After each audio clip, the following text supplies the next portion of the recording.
Halo, Assalamualaikum warahmatullahi wabarakatuh. Good morning guys. How are you today? I hope you're fine because today we are going to learn English with me. So welcome to my channel and don't forget to subscribe this channel, okay? Nah, di pembelajaran kali ini kita akan masuk ke materi 1, yaitu tentang self introduction atau perkenalan diri. Nah, untuk materi ini termasuk ke dalam kompetensi dasar 3.1 dan 4.1, di mana nanti kita akan membahas bagaimana sih cara membuat perkenalan yang baik dan benar. Nah, tentunya materi ini akan sangat berguna di kehidupan kalian kelak, di mana jika kalian melamar kerja, kalian bisa memperkenalkan diri dengan bahasa Inggris dengan baik. How to create a good introduction? Bagaimana sih cara membuat introduction atau perkenalan yang baik itu? Nah, jadi perkenalan itu bisa disampaikan dalam 2 bentuk, yaitu formal introduction dan informal introduction. Tentunya informal itu dipakai ketika kalian berbicara dengan lawan jenis yang seusia dengan kalian. Bisa dikatakan dengan teman kalian sendiri ya.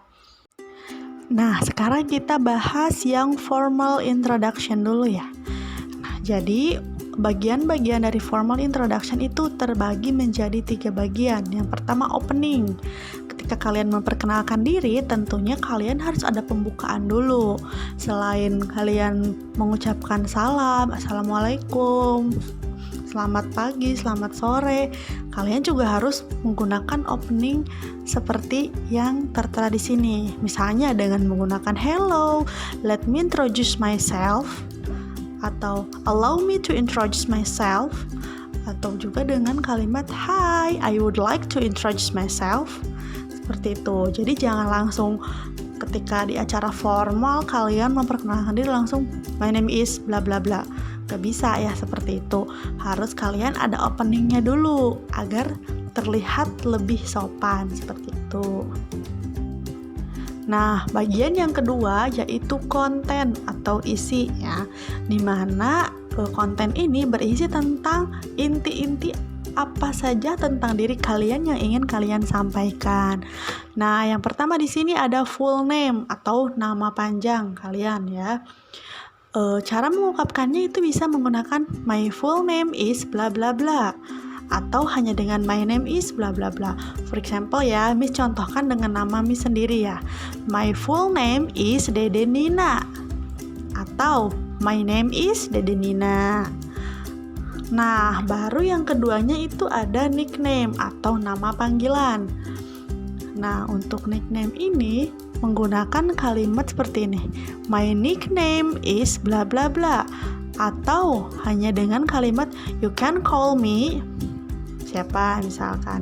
Kalau Miss misalkan gini, my nickname is Dena, atau you can call me Miss Dena, seperti itu ya. Nah, lalu yang ketiga ada date and place of birth atau tempat tanggal lahir ya. Di sini ada I was born in dan I was born on. Coba apa perbedaannya in dan on di sana? Kalau I was born in itu diisi dengan nama kota di mana kalian lahir. Tetapi jika I was born on bla bla bla itu diisi dengan tanggal kalian lahir, tanggal dan tahun ya. Tanggal, bulan, tahun. Nah, tetapi kalau di dua kalimatin kayak gini kan jadinya bingung ya. Jadi kita dibikin satu kalimat. I was born in Cirebon on 3rd July 2001. Seperti itu, misalkan ya contohnya. Lalu yang keempat ada age atau usia. Kalian bisa menyebutkan usia kalian dengan menggunakan kalimat seperti ini. Misalkan usia kalian 15 tahun ya, berarti I am 15 years old. Saya berusia 15 tahun, seperti itu. Lalu yang nomor 5 itu ada address atau alamat. Nah, kemarin Miss sudah mencontohkan ya bagaimana cara menyebutkan alamat. Misalkan di sini ada I'm from, saya dari mana? Misalkan I'm from Majalengka. atau bisa juga dengan kalimat I come from Majalengka. Lalu yang ketiga di sini ada I live in. Kalau yang tadi I'm from itu berarti asalnya ya, saya berasal dari Majalengka. I'm from Majalengka. And I live in, but now I live in, misalkan sekarang saya tinggal di mana? Misalkan I live in Arjawinangun, seperti itu. Lalu yang keenam ada occupation atau pekerjaan. Nah, kalau misalkan I am a teacher or I am an English teacher. Kalau kalian kan bisa menyebutkan dengan I am a student of SMKN 1 Susukan, seperti itu. Lalu yang terakhir menyebutkan hobi. Bagaimana sih cara nyebutin hobi? Gampang, tinggal my hobby is reading a book or my hobby is watching YouTube, misalkan seperti itu. Jadi silahkan diisi dengan hobi kalian masing-masing. Nah, ini contoh jika versi lengkapnya ya. Yang kemarin kalian buat itu hanya versi yang singkatnya saja. Nah, setelah kalian tadi melakukan perkenalan atau menyampaikan konten yang berisi nama, alamat, hobi, dan sebagainya, jangan lupa ditambahkan dengan closing atau penutup.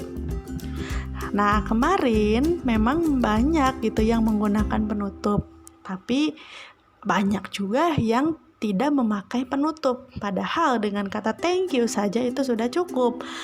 Nah, untuk penutup yang baik dan benar, kita lihat ya. Yang pertama ada that's all about me, thank you. Lalu yang kedua ada I think enough about my introduction, thanks for your attention. Saya kira cukup tentang perkenalan diri saya, terima kasih atas perhatiannya. Lalu yang ketiga ada that's all about me, thank you for your attention. Yang keempat, yang terakhir ada thank you and nice to meet you, senang bertemu denganmu, gitu. Jadi ditambahkan closing ya, baru setelah itu misalkan karena kita beragama Islam tinggal ditambahkan Assalamualaikum warahmatullahi wabarakatuh, seperti itu. Gampang ya, gampang. Nanti kalau ada tugas perkenalan lagi, kalian sudah bisa bagaimana cara mengungkapkan dengan baik dan benar, oke? Nah, sekarang bagaimana sih cara membuat informal introduction? Nah, karena informal di sini tidak formal, berarti bisa digunakan ketika kalian berbicara dengan teman yang seusia dengan kalian, maka bahasanya juga tidak akan seresmi yang tadi ya.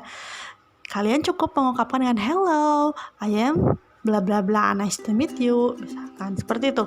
Misalkan ya, Miss contohkan dengan nama Miss sendiri, hello, I am Dena, nice to meet you. Or excuse me, I'm Dena, what's your name? Nah, seperti itu, gampang kan? Jadi kalau yang hanya bertanya gitu terhadap teman atau orang yang baru kita temui dan itu sebaya dengan kita, itu tidak usah memakai kalimat formal kayak tadi yang dicontohkan oleh Miss yang panjang sebagai macamnya. Ya nanya aja, nanti baru bisa dilanjutkan dengan percakapan yang lainnya. Nah, sekarang kita lihat ya, ternyata introduction itu tidak hanya bisa disampaikan dalam bentuk oral atau speech saja loh.